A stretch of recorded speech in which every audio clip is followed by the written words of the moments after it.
नमस्कार साथियों, मैं राजवर्धन चौहान एक बार फिर से आप सभी का स्वागत करता हूं आपके अपने YouTube channel study based classes पर।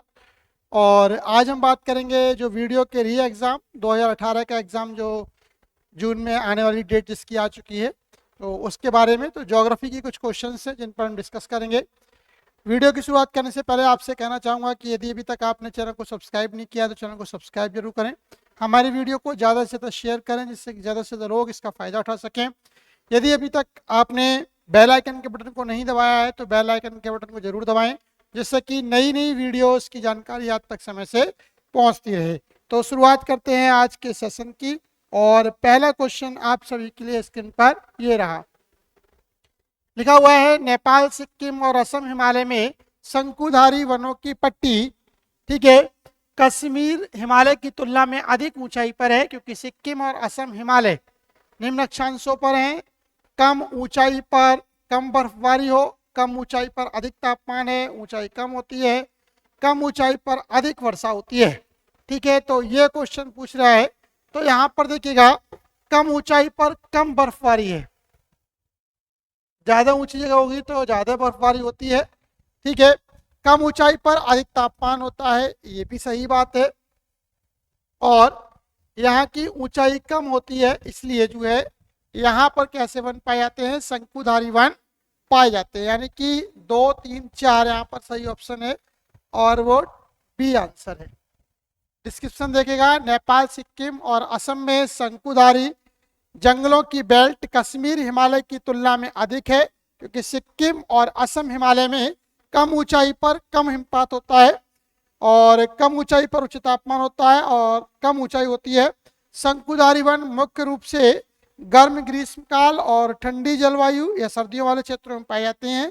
ये जंगल उन क्षेत्रों के तटीय क्षेत्रों में आम है जहाँ हल्की सर्दियाँ और भारी वर्षा होती है। ठीक है, यह शुष्क जलवायु या पर्वतीय क्षेत्रों में अंतर्देशीय होते हैं।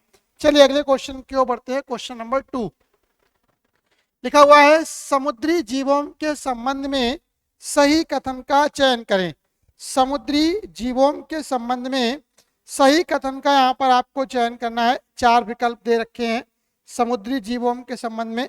लिखा हुआ है, समुद्री बायोम में आमतौर पर नमक की सघनता औसत 3% होती है। ठीक है, तो सघनता कितनी है, 3% होती है, सही है। मीठे पानी के बायोम में नमक की सघनता 1% से कम होती है, ये भी सही है। मुहाना बायोम एक प्रकार का मीठे पानी का बायोम है, ये भी सही है। तो यानी कि पहला, दूसरा और तीसरा ऑप्शन यहाँ पर सही है। यानी कि सही आंसर कौन सा है आपका, सही आंसर है आपका फर्स्ट, सेकंड, थर्ड किस में आते हैं। एक मिनट, सॉरी, मोहाना बायोम मीठे ये नहीं होगा, ये गलत है। कई जलीय बायोम में जोनेशन होता है, ये बात सही है। यानी कि 1, 2 और 4 ये विकल्प सही है और वो आते हैं आपके ए ऑप्शन में। डिस्क्रिप्शन आपके सामने दे रखा है, आप इसका स्क्रीनशॉट ले सकते हैं। ठीक है, चलिए अगली और क्वेश्चन की ओर बढ़ते हैं। क्वेश्चन नंबर 3 की ओर। लिखा हुआ है, पर्यावरण मंत्रालय ने, क्वेश्चन नंबर 3, पर्यावरण मंत्रालय ने राष्ट्रीय मैंग्रोव आनुवांशिक संसाधन केंद्र की स्थापना कहां पर की है। ठीक है, तो पर्यावरण मंत्रालय ने राष्ट्रीय मैंग्रोव आनुवांशिक संसाधन केंद्र की स्थापना कहां पर की है, पश्चिम बंगाल में, उड़ीसा में, तमिलनाडु में या आपका गुजरात में।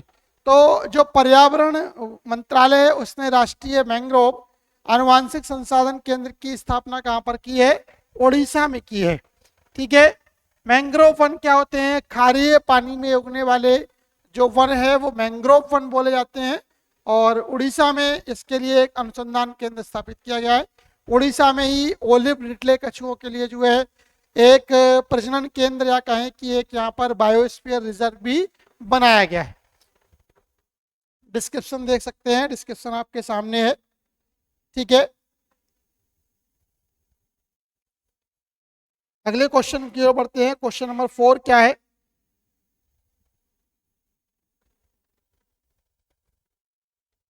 हाथी परियोजना के बारे में दे रखा है क्वेश्चन नंबर। हाथी परियोजना क्या है और कह रहा है कि सही कथन का चयन करें।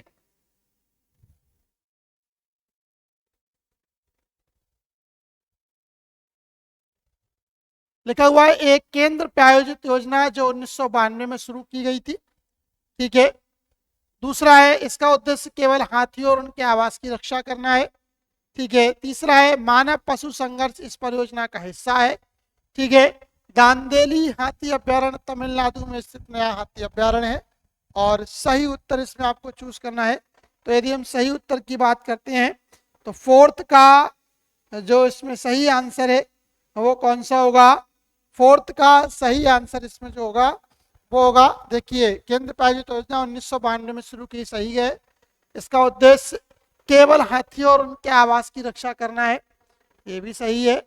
मानव पशु संघर्ष को कम करना, यानी कि मानव और हाथियों के संघर्ष को कम करना इस योजना का उद्देश्य है।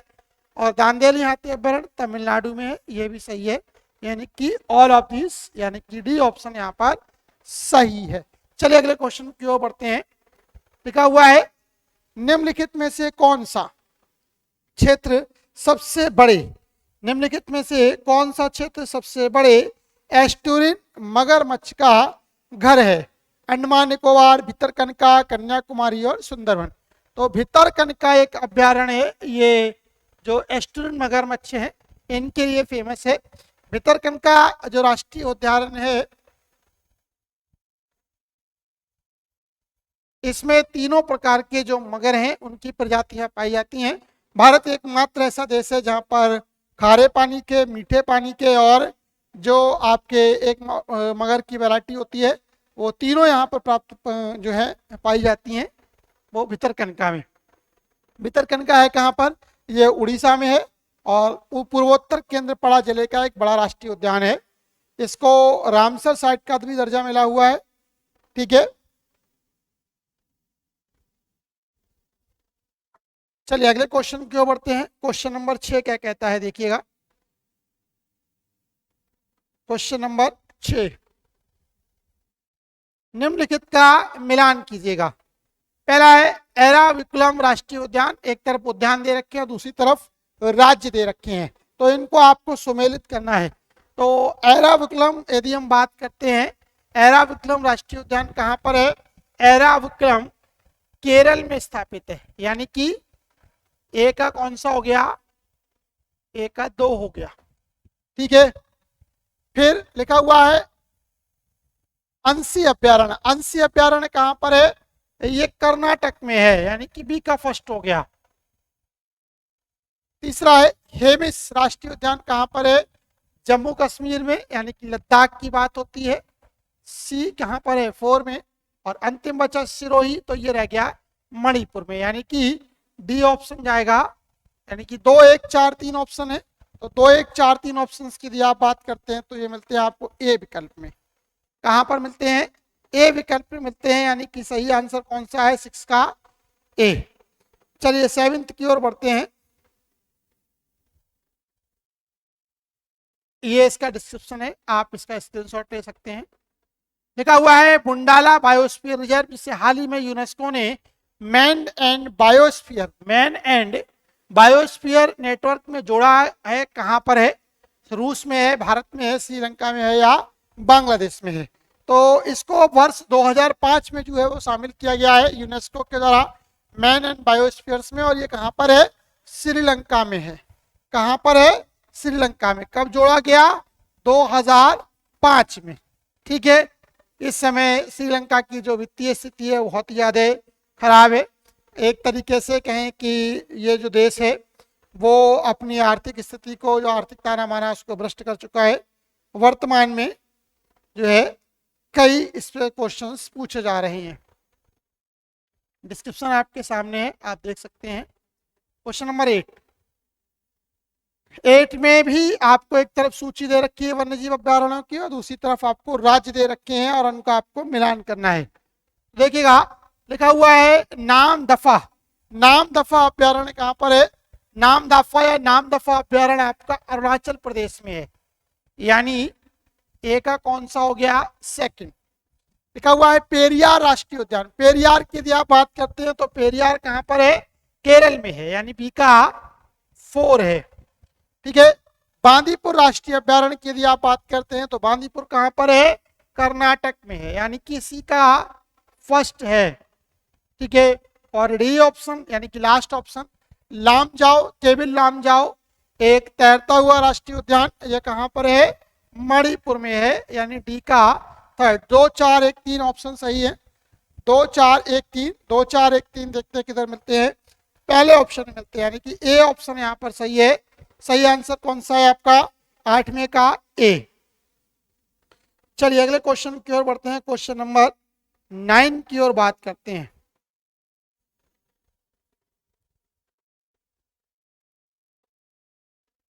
लिखा हुआ है कि निम्नलिखित कथनों पर विचार करें और इनमें कौन सा सही है आपको ये बताना है, ठीक है।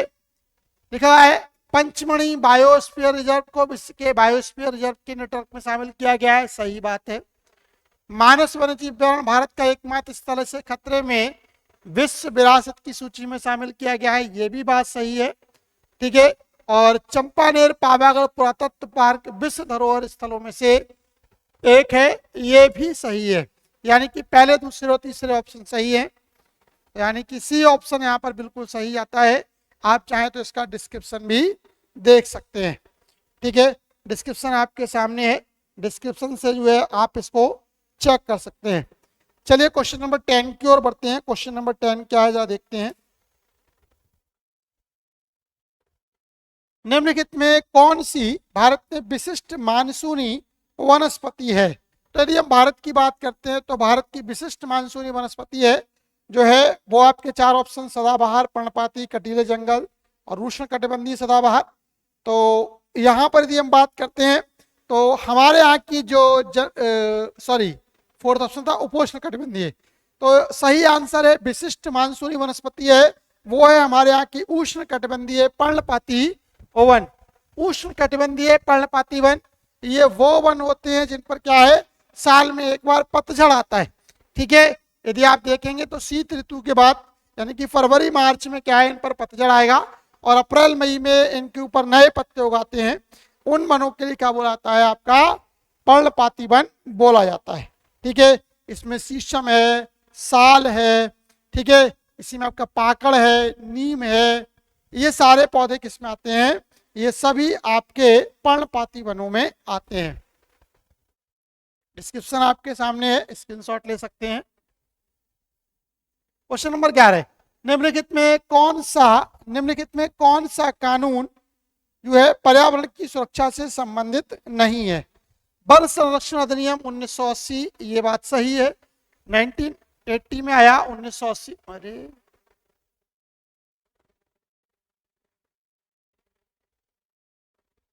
वन संरक्षण अधिनियम 1980 ये सही है। सार्वजनिक देयता बीमा अधिनियम 1991 में आया, ये भी सही है। बंदरगाह कानून संशोधन 1997 में आया, ये भी सही है। केवल पहला वाला जल उपकर अधिनियम 1977 ये वाला यहाँ पर गलत है, सुरक्षा से संबंधित नहीं है।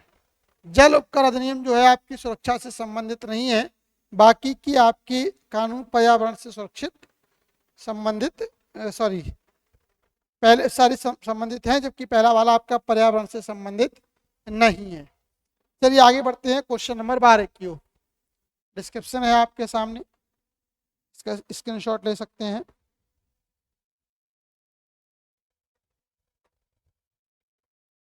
लिखा हुआ है बिहार में किस प्रकार की जोत प्रमुख है। बिहार में किस प्रकार की जोत प्रमुख है, मतलब बिहार में किस तरीके के लोग जो है भूमि को रखते हैं। तो बिहार की यदि हम बात करते हैं तो यहाँ पर सीमांत जोत जो है वो प्रमुख है। सीमांत का मतलब होता है एक निश्चित भूमि में जिनके पास छोटी भूमि का टुकड़ा होता है, 1 हेक्टेयर से कम भूमि जो रखते हैं वो सीमांत जोत में आती है। तो सही आंसर यहाँ पर क्या जाएगा, जो यहाँ के लोग हैं कौन सी भूमि है, सीमांत जोत की भूमि को रखते हैं। डिस्क्रिप्शन आपके सामने है, आप देख सकते हैं। मैंने पहले ही बोला कि जिनके पास भूमि कितनी है, 1 हेक्टेयर से कम है, भूमि 1 हेक्टेयर से जिनके पास कम होती है उन्हें हम सीमांत कृषक बोलते हैं।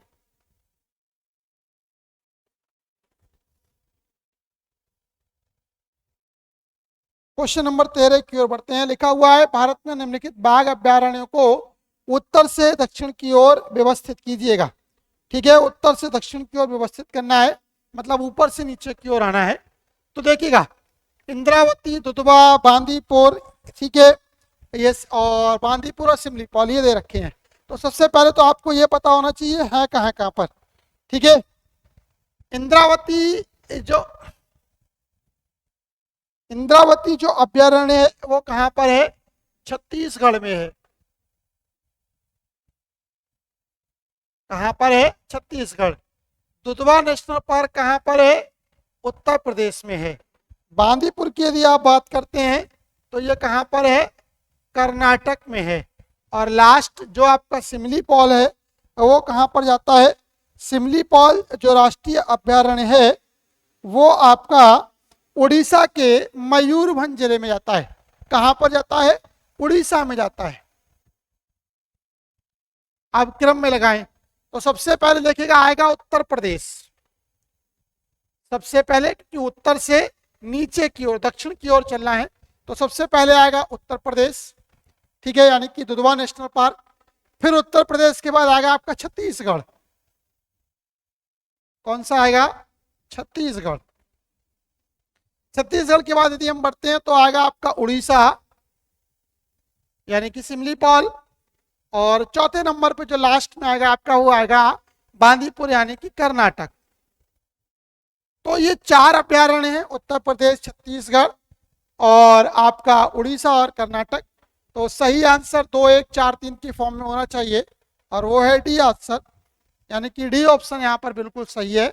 बाकी के सारे ऑप्शन यहाँ पर गलत दे रखे हैं।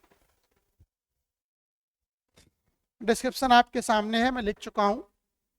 क्वेश्चन नंबर 14 की ओर बढ़ते हैं। 14 क्या कहता है? लिखा हुआ है, भारत की पुष्प विविधता और इसके विभाजनों के संबंध में सही कथन का चयन करना है आपको। ठीक है, पुष्प विविधता और उसके विभाजन के बारे में बात कर रखा है। पहला है, भारत में 8 फ्लोरिस्टिक डिवीजन है, यानी कि 8 भागों में जो है पुष्पों की वैरायटियों को बांटा गया है। सही बात है। सिंधु का मैदान ऐसे ही भागों में से एक है। बिल्कुल सही है। खेती की गई फसलें और फल बाग वनस्पति का हिस्सा हैं, लेकिन प्राकृतिक वनस्पतियों में नहीं आती हैं। ये भी सही है। प्राकृतिक वनस्पति वो वनस्पतियां हैं जो स्वतः अपने आप उगाती हैं, इनको बोने की जरूरत नहीं पड़ती। तो यानी कि यहाँ पर तीनों ऑप्शन कैसे हैं? सही है। डी ऑप्शन यहाँ पर जाएगा। सारे के सारे आंसर यहाँ पर सही हैं। डिस्क्रिप्शन इसका थोड़ा सा बड़ा है, चाहे तो मैं हट जा रहा हूँ, आप इसका स्क्रीनशॉट ले सकते हैं, इसे आराम से जो है आप पढ़ सकते हैं। यदि आपकी कोई क्यूरी है, आपका कोई क्वेश्चन है, तो आप कमेंट बॉक्स में उसे सेंड कर सकते हैं, निश्चित रूप से उस पर काम किया जाएगा। अगले क्वेश्चन की ओर बढ़ते हैं। फिर से वन्यजीव अभ्यारण्य दे रखे हैं और उनको मिलाने के लिए दिया गया है, कहाँ पर है? चलिए देखते हैं। लिखा हुआ है, चंद्रप्रभा वन्यजीव अभ्यारण्य कहाँ पर है? चंद्रप्रभा वन्यजीव अभ्यारण्य अभी हाल ही में चर्चा में है। ये उत्तर प्रदेश में है। उत्तर प्रदेश में 3 बाघों की संभावित मृत्यु के कारण वहाँ के जो फॉरेस्टर हैं उनके लिए, जो मुख्यमंत्री हैं योगी आदित्यनाथ, उनके द्वारा इस समय वहाँ से हटा दिया गया है। बरेली के जो डिस्ट्रिक्ट फॉरेस्ट ऑफिसर हैं, डीएफओ हैं, उनके लिए वहाँ पर संबद्ध किया गया है। तो चंद्रप्रभा वन्यजीव अभ्यारण्य उत्तर प्रदेश में है। चलिए आगे बढ़ते हैं। इसके अलावा लिखा हुआ है, दूसरा जो पार्क दे रखा है इसमें वो दे रखा है आपका साइलेंट वैली नेशनल पार्क। ठीक है, साइलेंट वैली नेशनल पार्क कहाँ पर है? ये आपका केरल में है। फूलों की घाटी के नाम से फेमस, अपने आप के लिए बहुत ही जो है मनोरम सौंदर्य के लिए जाना जाता है। ठीक है, बहुत ही ज्यादा यहाँ पर जैव विविधता है। अगला बढ़ते हैं, इसी में सी, फूलों की राष्ट्रीय घाटी उद्यान, ये कहाँ पर है? यानी कि ये जाता है आपका, फूलों की राष्ट्रीय घाटी कहाँ पर है? उत्तराखंड में है। उत्तराखंड में है। और इंद्रावती राष्ट्रीय उद्यान कहाँ पर है आपका? छत्तीसगढ़ में है। ठीक है, तो यानी कि क्रम आपका बनता है ए के साथ 4, बी सॉरी ए के साथ 3rd, ए के साथ 3rd, बी के साथ 4th और सी के साथ 1st और डी के साथ 2nd। 3 4 1 2, 3 4 1 2 का क्रम देखिए कहाँ पर है? 3 4 1 2, 3 4 1 2। बी ऑप्शन यहाँ पर बिल्कुल सही है। डिस्क्रिप्शन आप सभी के सामने है, आप इसके लिए जो है स्क्रीनशॉट ले सकते हैं। 15 नंबर क्वेश्चन है ये। चलिए क्वेश्चन नंबर 16 की ओर बढ़ते हैं। लिखा हुआ है भारत के उष्ण कटिबंधीय वनों के संबंध में सही कथनों का चयन करें। उष्ण कटिबंधीय वनों की बात हो रही है। उष्ण कटिबंधीय वन कौन से होते हैं, जरा ये देखिएगा। उष्ण कटिबंधीय वन वो वन होते हैं जो कि गर्म जलवायु में होते हैं, उत्पन्न होते हैं। अब इन वनों के बारे में दे रखा है, यह 2 प्रकार का होता है। ठीक है, उष्ण कटिबंधीय 2 प्रकार का होता है, समुद्र तटीय और दलदली वन एक प्रकार का आर्द्र उष्ण कटिबंधीय वन है। ठीक है, और तमिलनाडु में उष्ण कटिबंधीय शुष्क सदाबहार वन पाए जाते हैं, यानी कि ये भी सही है। यानी कि सही आंसर कौन सा है, 16 का सी, ऑल ऑफ दिस। 16 का सी आंसर यहां पर सही है। डिस्क्रिप्शन आपके सामने है, आप पढ़ सकते हैं।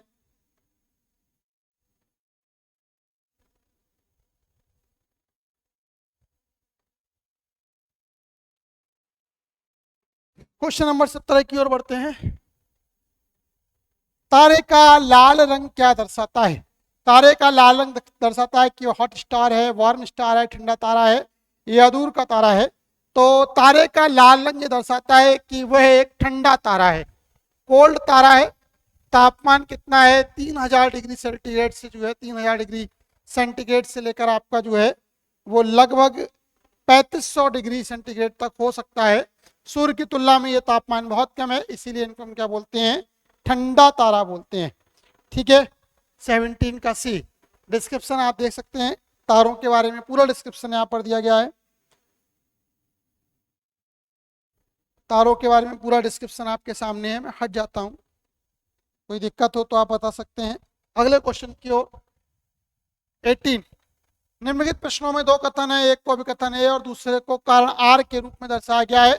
नीचे दिए गए कूट का सही प्रयोग कर सही उत्तर चुनें। लिखा हुआ है भारत में वनावरण की हानि भारत में जनसांख्यिकीय संक्रमण से प्रत्यक्ष रूप से जुड़ी हुई है। बिल्कुल सही है। जैसे जैसे पॉपुलेशन बढ़ेगी वैसे वैसे वनों पर दबाव पड़ेगा और वनों को काटा जाएगा, डिफॉरेस्टेशन होगा। सही बात है। वनावरण का जनसंख्या वृद्धि से नकारात्मक संबंध है। बिल्कुल, जैसे जैसे जनसंख्या बढ़ती है वैसे वैसे कैसी है, वनावरण घटता है। वनावरण बढ़ेगा तो जनसंख्या घटेगी, यानी कि ये वाला भी सही है। यानी ए रीजन है, ए और आर दोनों सत्य हैं और आर एक की सही व्याख्या है। ए वाला ऑप्शन बिल्कुल सही है। ए वाला ऑप्शन यहाँ पर बिल्कुल सही है। आप इसका डिस्क्रिप्शन भी देख सकते हैं, डिस्क्रिप्शन आपके सामने है, आप डिस्क्रिप्शन देख सकते हैं।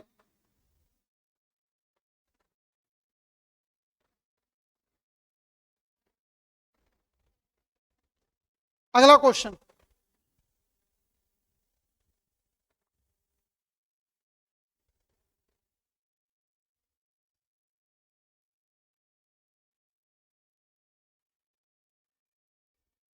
अगले क्वेश्चन की ओर बढ़ते हैं। अगला क्वेश्चन क्या कहता है, जरा देखिएगा, 1 मिनट।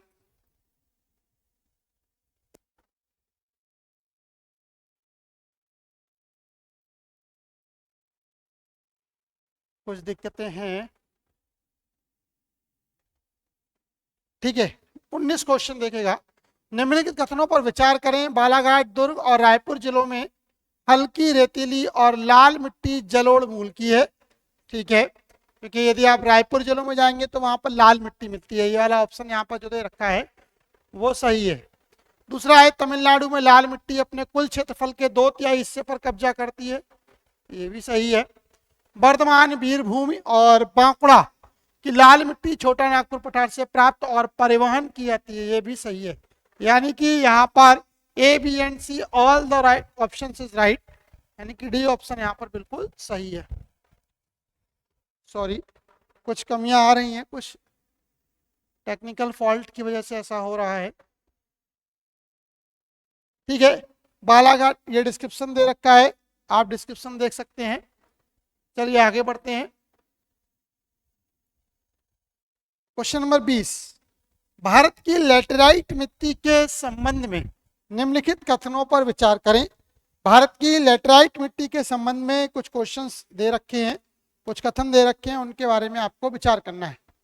ठीक है, लिखा हुआ है लैटेराइट मिट्टी आमतौर पर लाल होती है। बिल्कुल सही बात है, लाल रंग की मिट्टी को लैटेराइट मिट्टी बोला जाता है। ठीक है, लैटेराइट मिट्टी नाइट्रोजन और पोटाश से भरपूर होती है।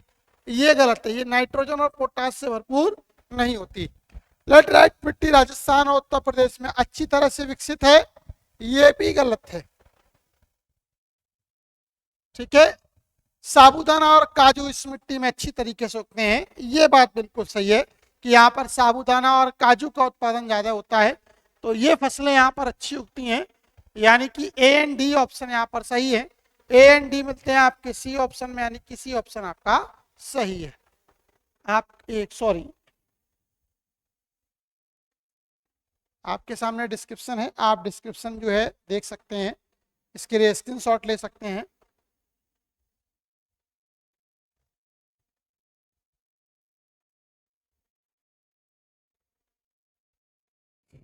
अगला क्वेश्चन है, बहुत ही अच्छा क्वेश्चन है। पूछा आता है कि मिट्टी का पीएच मान दे रखा होता है और वहां से आपको बताना होता है मिट्टी है कैसी, क्षारीय है, अम्लीय है, तटस्थ है, नमकीन है।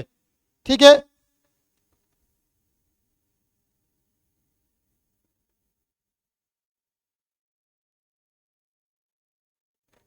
यहां पर जो पीएच मान दे रखा है 9.2, तो जिसका जो क्षारीय मान है 9.2 से ज्यादा होगा, वो मिट्टी कैसी हो जाती, क्षारीय हो जाएगी।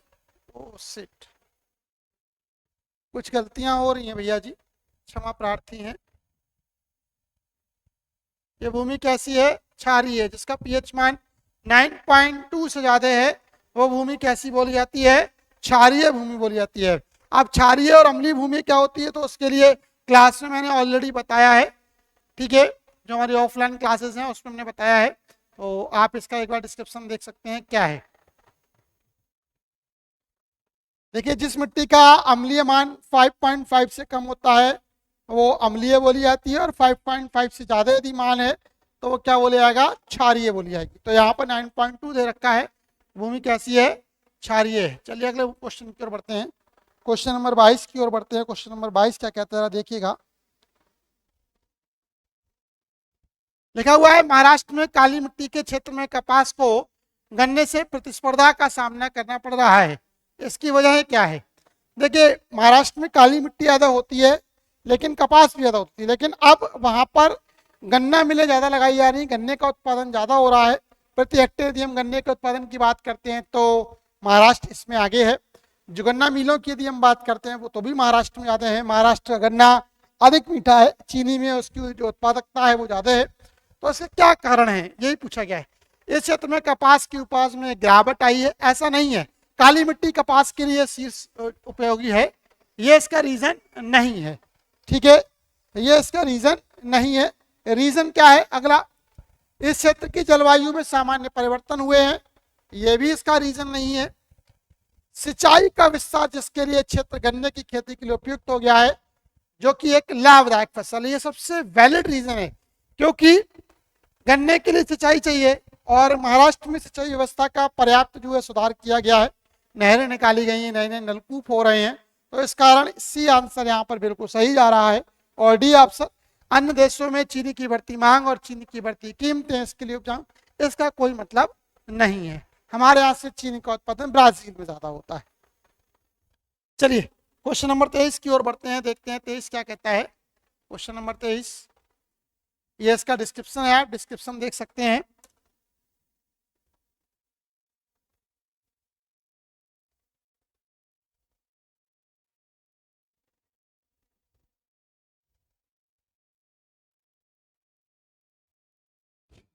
भारत में मृदा संरक्षण के लिए निम्नलिखित में कौन से उपाय प्रभावी हैं। ठीक है, फसल चक्र से बचना। देखो, मृदा के लिए जरूरी है क्या है कि फसल चक्र को अपनाया जाए। फसल चक्र से क्या होता है कि मृदा की उर्वरता बनी रहती है। अब वहां पर कह रहा है बचना, तो ये वाला ऑप्शन तो गलत हो गया। ठीक है, वनीकरण किया जाए, भूमि का वनीकरण किया जाए, हाँ करना चाहिए। वनीकरण से क्या होता है कि जो भूमि की पेड़ की जो जड़ें हैं भूमि को थामे रखती हैं, उसका कटान नहीं हो पाता। रासायनिक उर्वरकों के प्रयोग को बढ़ावा देना गलत बात है। रासायनिक उर्वरकों के प्रयोग से भूमि में जो है अम्लीय और क्षारीय हो जाती है। हमने पढ़ा है कि इसमें ऑर्गेनिक खेती का समय चल रहा है, देसी खाद का इस्तेमाल फसलों में ज्यादा किया जा रहा है, कोई भी कीटनाशक या कहें दवाइयों का प्रयोग कम से कम हो रहा है, इसलिए थर्ड ऑप्शन गलत है। झूम खेती को सीमित करना है, ये बात भी सही है, झूम खेती को सीमित करना है। झूम खेती क्या होती है कि जहां पर आदिवासी समुदाय के लोग जंगल को काटकर वहां पर क्या है खेती करते हैं और फिर बाद में आग लगाकर वहां से आगे बढ़ जाते हैं, वो झूम खेती बोली जाती है। तो यहाँ पर पहला और चौथा ऑप्शन सही है और वो मिलते हैं बी ऑप्शन में, यानी कि बी ऑप्शन यहाँ पर बिल्कुल सही है। सॉरी, फिर से क्षमा प्रार्थी हूँ। डिस्क्रिप्शन आपके सामने है, आप डिस्क्रिप्शन देख सकते हैं। आगे बढ़ते हैं। लिखा हुआ है सामान्यतः भारत के उत्तरी मैदानों की यदि बात होती है तो मिट्टी का निर्माण होता है गिरावट के कारण, वृद्धि के कारण, ठीक है, और यथास्थान अपक्षय के कारण या क्षरण के कारण। तो देखिए सामान्यतः भारत के उत्तरी मैदानों की मिट्टी का निर्माण किससे होता है? वृद्धि के कारण होता है। जब नदियों के जलस्तर में वृद्धि होती है तो नदियां क्या है कि अपने साथ बहुत सारी गाद मिट्टी को बहाकर लाती हैं, उपजाऊ मिट्टी है, और इसके कारण क्या है इन मैदानों का निर्माण हो पाता है। डिस्क्रिप्शन आपके सामने है, आप चाहें तो इसे देख सकते हैं।